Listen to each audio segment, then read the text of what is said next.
Why we say prosu but ja prošu? Where has disappeared? Why is vidjeti infinitive of verb to see, but I see we say ja vidžu? Want to know more about that? Stay with me till the end of this video and let's learn all those confusing rules together.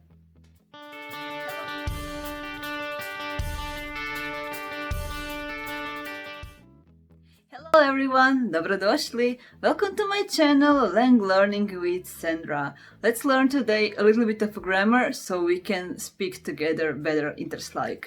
So first is palatalization or palatalizacija. That is a process in which consonant is softening in certain situations of word derivation, declension or conjugation. Interslavic also has palatalization, but in limited way. There is actually only two rules for the softening consonants, and it is ch, sh, and ž.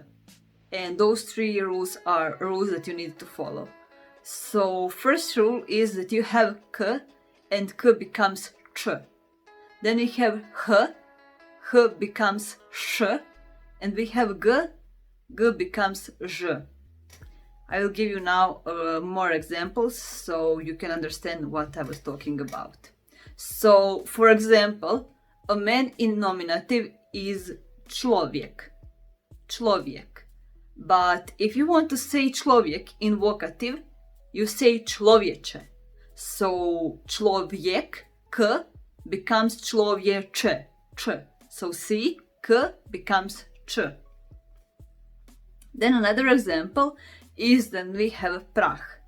Prah is actually noun dust in English, and if you want to say dust as adjective, you need to change it to prašni, prašni. So prah, h becomes prašni, š, h becomes š.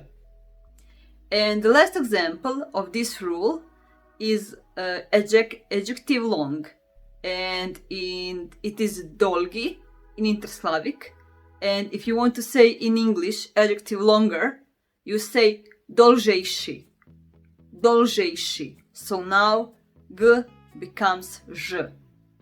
I know it is kind of complicated, but practice makes perfect, so keep practicing and you will be better in understanding these rules. Second change is euphony. Euphony is created in order to sound almost like an ordinary natural Slavic language. So there is also some rules and some changes in languages. So that way, cy becomes ch, sy becomes sh, zy ž, dy dž, ty č, and sty sh. So for example, imamo verb to please informal is prositi, and I please is ja prosju. But we don't say ja prosju, we say prošu, ja prošu. And verbal noun is pleasing is prosjenje or prošenje. So sy becomes š. Then we have to see is viděti, we learned that, right? And I see is ja vidju, but we don't say ja vidju, but we say ja vidžu. And can you remember of any more examples? Please write me in the comments. Okay, and the last one is losing vowels e and o. So, as in Latin, in Greek, in Germanic, and more other languages, there is also called losing vowel in Interslavic too. So the most frequent case of that is noun declension, where e is present only in a nominative, and this vowel is written like e in dictionary, so like this letter.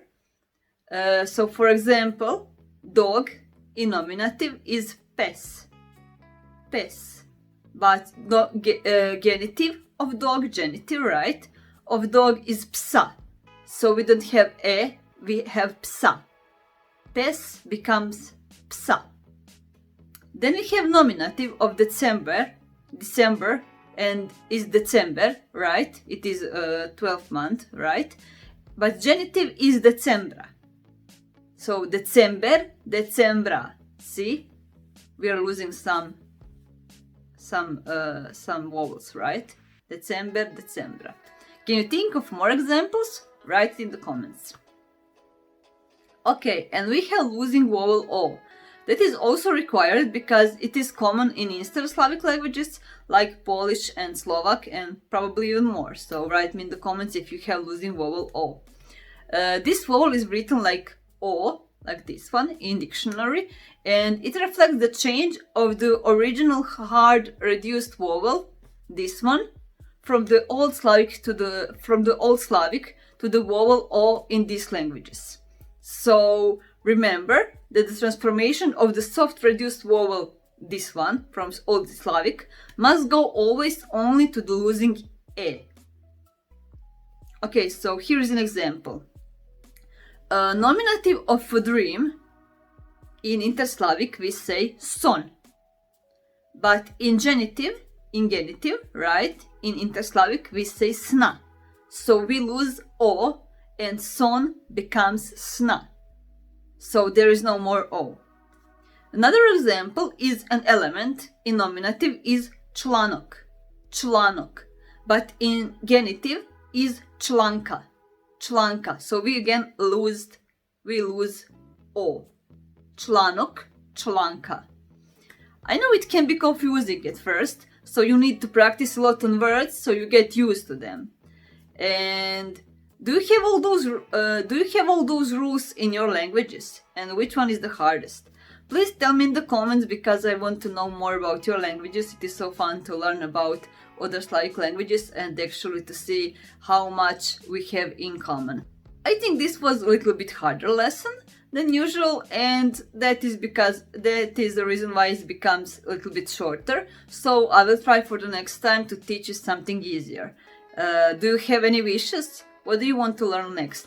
Tell me all your wishes in the comments and I will try to teach you that.